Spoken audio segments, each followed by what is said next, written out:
guys, welcome to another video. I thought I'd do Seascape today in oils. I'm going to be using this oil medium. It's linseed oil and helps it flow better if you feel that it's clogging up a bit. So I'll get to it anyway and show you the process. So the paints I'm going to use are French ultramarine, yellow ochre. Raw umber is a really nice substitute for black. If you mix it with the ultramarine, you get a lovely dark colour, so that will come in handy for rocks and things. I'm using a flat palette, because I'm going to use mainly palette knife for doing this picture, and it's really good for scraping up. Just using white, I get big white because I use quite a lot of white. Here I've just got a lid. Just put a little bit of linseed oil in, and I just use that when I need it and pour the rest back in when I've finished. You can also water down with a bit of terps if you want the paint thinner, but I tend to just use the linseed oil just to make the paint more fluid, then you don't lose the richness of the colour. Now everyone starts off differently. Some people do an underpainting. I'm just going to go in with the oil itself because I do want it fairly thick. And like I said earlier, you can use the linseed oil if it gets too thick. I'm just going to mix like a grey blue. Even now I feel that's a bit thick, so I'm just going to grab some linseed oil. See, it just makes it a little bit more fluid. This is predominantly going to be palette knife, but I just wanted to just put the basic background down. It's a bit too blue, that was. I haven't really got anything to copy, just doing it out of my head really. The good thing about oils is you can blend, you don't have to work really dry like acrylic to do the dry brush. You can have it a little bit more wetter and just blend it a bit. It's quite a dark, moody sky. It's going to be quite a stormy sort of scene.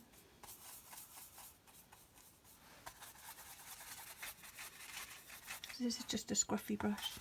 I'll just put a little bit of blue in. Just making it up really. Just whatever takes your fancy. You might want a different colour in there. We might want to do a real nice sunny day. I quite like stormy skies and seas. I like the atmosphere that you create. That's quite nice. Right, let's work down. I've drawn my line just so I've got a guide. If it's quite a stormy, misty one, you don't have to follow it exact. Just going to mix a really dark blue for that horizon line.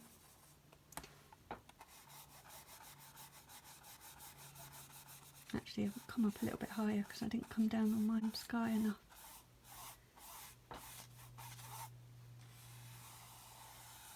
You can take the excess off with an old rag. I use old socks, they're brilliant for oil paints.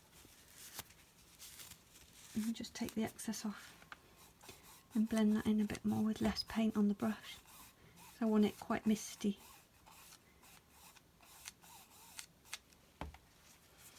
I just feel like I need a bit more blue coming in, so I'm just going to bring in some inky blue.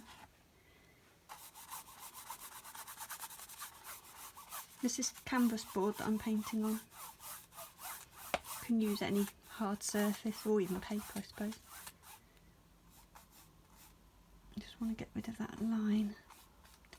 See, if that was acrylic, you couldn't do that. You'd have to go back and paint in that sky colour to get rid of bits like that.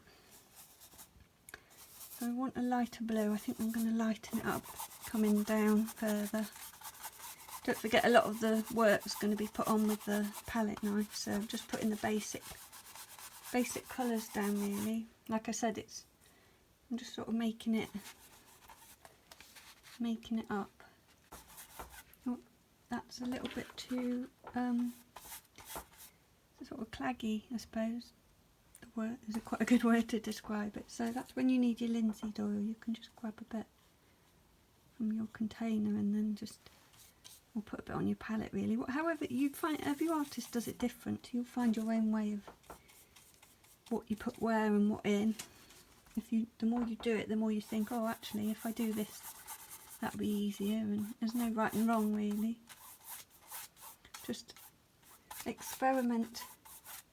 I think I bring in that yellow ochre. I don't want it to go green, so if I picked it up it might go green because I've got blue on my brush. So I'm just going to grab another brush and go in with that ochre.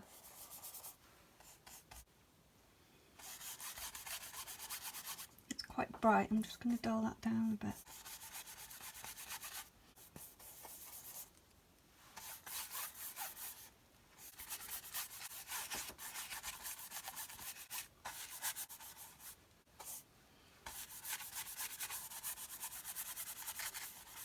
Quite nice. I'm just blending that in a bit.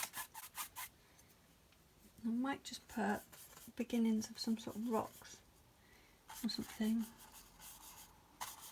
maybe like that, just so I've got something to as a background for the palette knife. Right, I think we'll carry on with palette knife now, because we've done the main brushwork. I'm just using the medium size. You can get bigger and smaller, it's just whatever you've got handy. I'm just going to mix in, start at the sea I think. Might not touch the sky, I think I'll leave that and leave that as brush. So you don't have to mix it all, see there's a mixture there. I've just picked it up on that back side, back edge. And just go for it really.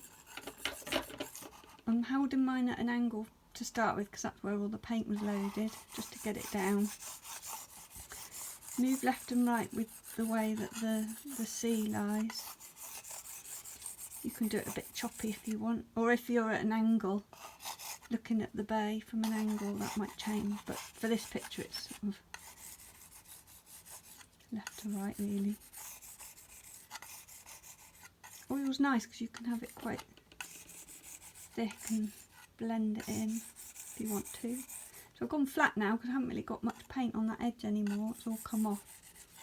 So it's virtually all, I need to reload in a minute. But the flat bit's good because you can do, let's get some movement in there. You can do the sort of foreground bits, the flat bits. I'm just going to go in and grab that paint that I mixed earlier. Not a lot left of it, but I'm just going to,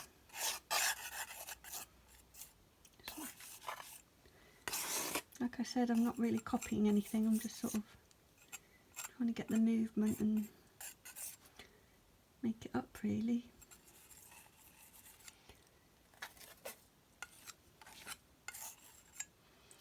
I quite like white, just pure white for sea, so I'm just going to wipe this palette knife, my rag or sock. Just get some pure white. I mean the white will mix in because that's all the blue's wet.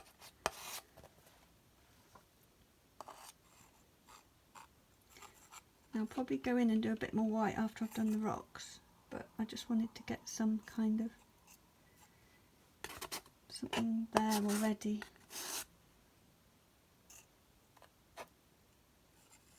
See, things like that, just the sort of happy accidents, leave those.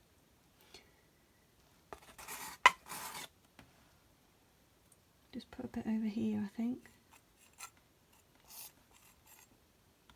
I don't want too much everywhere, else it'll lose the impact on the bits that are there. I'm just going to change colours again and go with these rock textures. So, like I said, that raw umber is a lovely colour, mixed with that ultramarine. It's a gorgeous dark colour.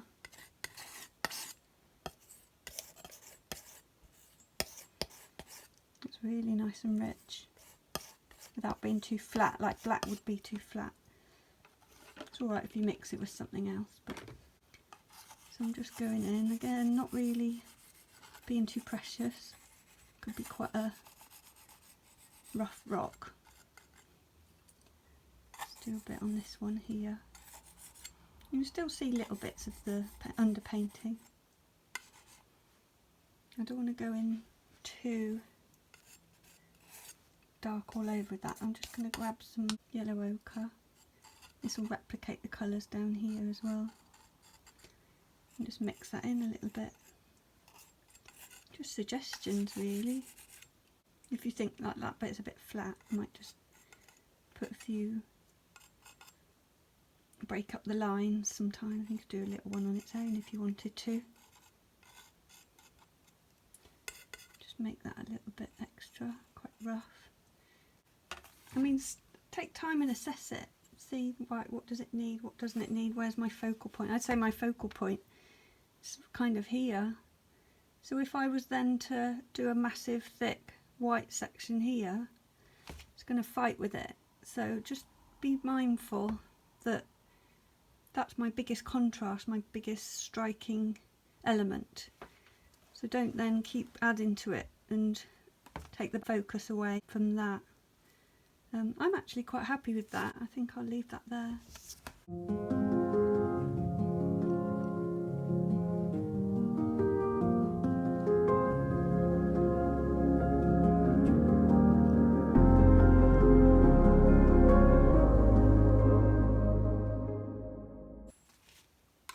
So you're not wasting anything.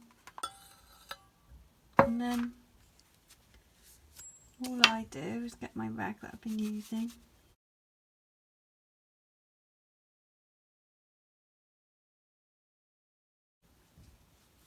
And then either get a new rag or a clean bit.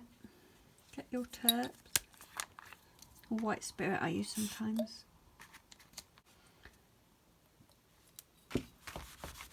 And just wipe that, and then that's ready for next time. You can wipe your tools as well if you want. To clean my brushes, I've got my own little method I've sort of invented. Got an old big coffee jar here that I put all my excess terps, or I think this is white spirit. It's really mucky and there's a load of solid stuff at the bottom. If it's really thick with paint, just get your rag and take the paint off. I didn't do that on that one. And then just wash it in white spirit. I've got a bit of clean in this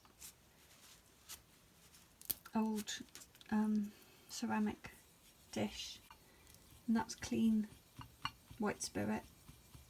So I just clean them until they're pretty much clean, and I can pour that in my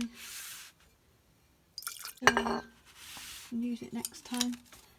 Just wipe around that, and then I'll probably just rinse these with a bit of fairy liquid as well, just because I use them for acrylic as well as oils. And that's pretty much how I clean my tools. Well, I hope you found that useful, even if you just take a few elements from it and create what you want to create. It doesn't have to be a seascape, but that's the sort of beginnings of using oils anyway, with a real basic sort of tutorial on how to use the mediums and how to clean up and how to blend. But oil's lovely because you can just blend without having the sort of restrictions that acrylic have of drying. So have a go anyway, and I'll see you next time. Bye.